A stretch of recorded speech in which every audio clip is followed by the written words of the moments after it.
Hey, and welcome back to Kallerhult Creations, and today I'm gonna show you some fun supplies I was kindly sent. So these are paint pens by the brand Artistro.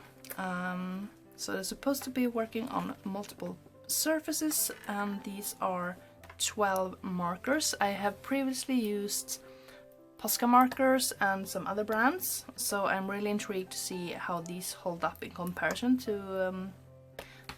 the Posca brand. I'm not gonna do like an in-depth comparison, but I mean, I know what I like about the Posca markers, so we'll see what I feel about these ones.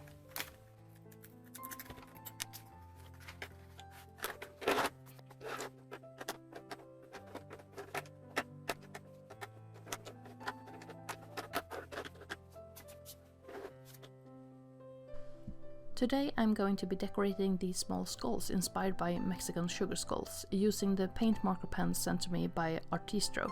When I first received the pens, I had plans to make small clay pumpkins and draw on them, but then I figured I wanted to highlight the Day of the Dead instead of Halloween.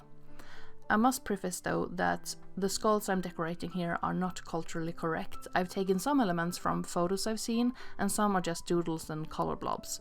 I really do hope I'm not offending anyone by doing so. The Day of the Dead is not the Mexican version of Halloween, but its own holiday. In comparison with Halloween and All Saints' Day, it's a holiday of joyful celebration rather than mourning. The roots of the Day of the Dead go back 3,000 years, and it's believed that on the Day of the Dead, the border between spirit world and the real world dissolves. Families welcome back their deceased relatives whose souls awaken and return to the living world to feast, drink, dance, and play music with the loved ones.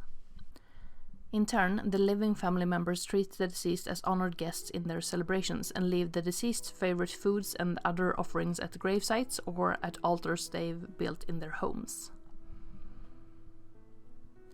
The celebration is not solely focused on the dead, as it is also common to give gifts to friends, such as candy sugar skulls, to share traditional food with the family and friends, and to write light-hearted verses intended to humorously criticize the living while reminding them of their mortality. The most known and most used symbols related to the Day of the Dead are skeletons and skulls. In modern-day celebration, people commonly wear skull masks and eat sugar candy molded into shapes of skulls. Traditional methods for producing these sugar skulls out of cane sugar have been in use since the 1630s. Traditionally made sugar skulls are considered folk art and are not meant to be consumed. Sometimes the sugar skulls are made from other materials such as clay. When it comes to decorating the skulls, they are usually embellished with both flowers and cobwebs. Flowers symbolize life, while cobwebs represent death.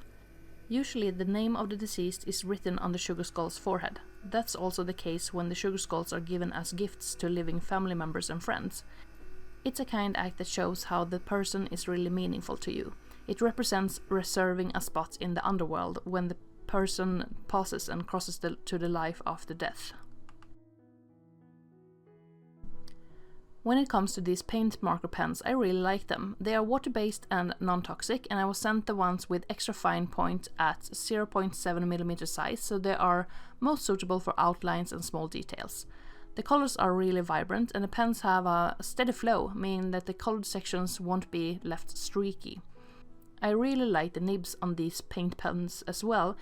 I can't really tell what material they're made out of, but it's not the typical textile feeling kind of nib that you get with regular sized Posca markers, you know, the one that's kind of fiber tip. In my experience, the fiber tip in acrylic markers tend to crumble the surface of paper in, say, sketchbooks much easier, and I didn't experience anything like that with these paint pens. I have a Posca marker that has the same nib size, namely 0.7mm, and that one is more like a very fine fiber tip encased in metal, kind of like your normal fine liner. But I got the feeling that the paint flows more evenly through the Artistro nibs. So far I've only tried them out in my sketchbook and on these skulls, which are primed with a few layers of gesso and white acrylic. I noticed that the nibs would get clogged after some usage, meaning I most likely scraped off some of the underpaint, and after scribbling on a spare piece of paper the pigment flowed as it should again. I've experienced the same thing with normal fine liners if I'm using them in mixed media projects, and they constantly need a good scribble elsewhere every now and again to keep the ink flow consistent. I really need to try more of the different Posca sizes to do a proper comparison between the two brands.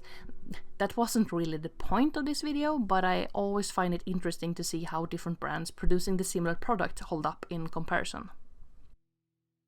I'm definitely tempted to try these paint pens on other surfaces as well. On Artistro's Amazon shop site they have instructions on how to seal artwork on porcelain and fabric, so I might have a go at that next. I would like to thank Artistro for sending these paint pens to me, and for full disclosure, I wasn't paid to do this video or say any of these things. Everything I've said in regards to these paint pens are my own and true opinion. An extra thank you to my lovely patrons for supporting me. If you want to join my Patreon and gain access to even more content, I'll leave a link in the description. In October I posted 10 videos and a podcast over there, so that's where it's happening, yo! Currently in the works for November is a Patreon exclusive vlog that's going up this week, a sticker-filled plan with me, more episodes of my dog's rehabilitation journey as he recovers from being paralyzed in his hind legs, an art supply haul, and more. Thank you so much for watching, I hope you have a lovely day. Hej då!